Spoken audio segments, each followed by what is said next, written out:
دل شامل ہونا چاہیے، یعنی پیس. جی. پھر المؤمن دل کو یقین عطا کرنے والا، ایمان عطا کرنے والا. ایمان کا مطلب مکمل یقین. آپ اس کا نام لیں تو وہ آپ کو مکمل یقین پیدا کرتا ہے، ہر چیز میں مکمل یقین. آپ اسلام لاتے ہیں اس کا بھی مکمل یقین، کسی کام میں جاتے ہیں اس کا بھی مکمل یقین کہ میں یہ کام کروں گا وہ اللہ کرائے گا آپ سے. اور یہ خوبی اس نام کے اندر ہے. اس کے بعد المہیمن، جتنی بھی چیزیں اس نے پیدا کی ہیں سب کی نگہبانی وہ خود ہی کرتا ہے، لیکن کسی نے اس سے نگہبانی مانگی ہی نہیں، وہ مانگنا پڑتا ہے.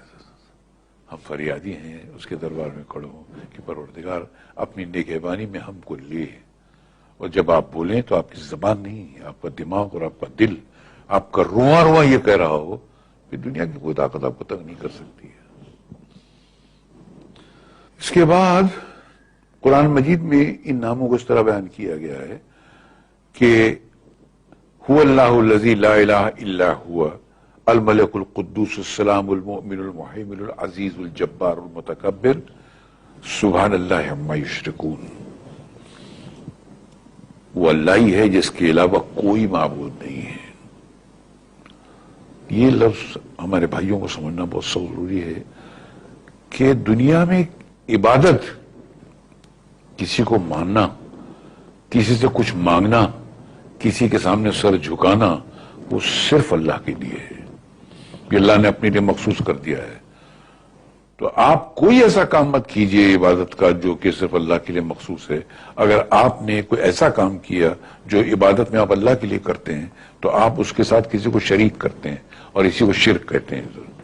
تو کبھی مت کیجئے گا سر، کوئی کتنا بھی بڑا ہو. یہ صفت اللہ نے اپنے لیے خاص کر رکھی ہے. اللہ کے سوا کوئی کسی سے کچھ مانگ ہی نہیں سکتا ہے، کسی کی عبادت کر ہی نہیں سکتا ہے. اچھا، یہ صفت کے علاوہ قرآن مجید میں بھی بار بار واضح طور پر بیان کر دیا گیا ہے. ہاں، یہ کیونکہ یہ آپ کو پہلی بار جو کلمہ میں پڑھایا گیا اس میں بھی گیا لا الہ الا اللہ محمد رسول اللہ. کہ دنیا میں اس پورے آپ کی زندگی میں کوئی عبادت کے لائق ہے ہی نہیں. کوئی بادشاہ ہو، کوئی بھی کیسا بھی ہو، پیغمبر ہو، رسول ہو، کچھ بھی ہو، وہ عبادت کے لائق ہے ہی نہیں، صرف اللہ. یہ مخصوص ہے اللہ کے لیے. اور اگر کسی نے بھول سے کسی سے مانگ لیا، کسی کے بارگاہ میں جا کر کچھ مانگ لیا، تو اس نے اس کام میں عبادت کے ڈپارٹمنٹ میں اس کو اللہ کا شریک کر دیا سر. تو پھر اللہ نہیں بخشے گا سر. ارے اللہ تو کیا، اس کے فرشتے نہیں بخشیں گے، وہ پورے جلال میں آ جاتے ہیں اس وقت. اس لیے انسان اپنے آپ کو تباہی سے اگر بچانا چاہتا ہے تو کبھی بھی وہ اللہ کی عبادت میں کسی کو شامل نہ کرے. یہ صاف طور پہ بچ کے رہنے کا طریقہ ہے سر. خاص صاحب، یہاں پر آپ کو ایک دفعہ پھر روکنا پڑے گا کیونکہ وقت ہوا ایک کمرشل بریک کا. ناظرین بریک لیتے ہیں اور بریک کے بعد آپ سے دوبارہ ملتے ہیں.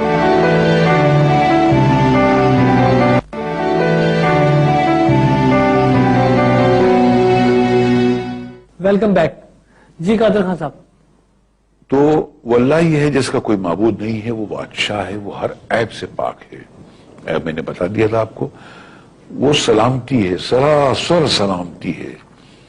اگر امن ہے تو اسی کے پاس ہے، اور اس کے باہر جو ہے کہیں امن نہیں ہے. اور اس کی ضرورت بھی ہے سب مسلمانوں کو، بہت سخت ضرورت ہے. امن مسلمانوں سے چھین گیا ہے اس لیے کہ اللہ تعالیٰ نے اس نام کے ورد بند کر دیا ہے، اللہ کا نام دہرانا بند کر دیا ہے. وہ ایمان عطا کرنے والا آپ کے اندر وہ کانفیڈنس پیدا کرتا ہے، وہی پیدا کرتا ہے. آپ اس سے مانگ کے دیکھیے. آپ جو کہتے ہیں آمنت باللہ و ملائکتی، میں ایمان لاتا ہوں اللہ تجھ پر. ایمان لاتا ہوں کیا مطلب؟ میں یہ سوچتے ہوئے تجھ سے کہتا ہوں کہ تو میرے سامنے ہے، اور ایسے کہنا چاہیے جیسے اللہ تعالیٰ دکھائی دے رہا ہو. اتنی کانفیڈنس کے ساتھ کہنا چاہیے.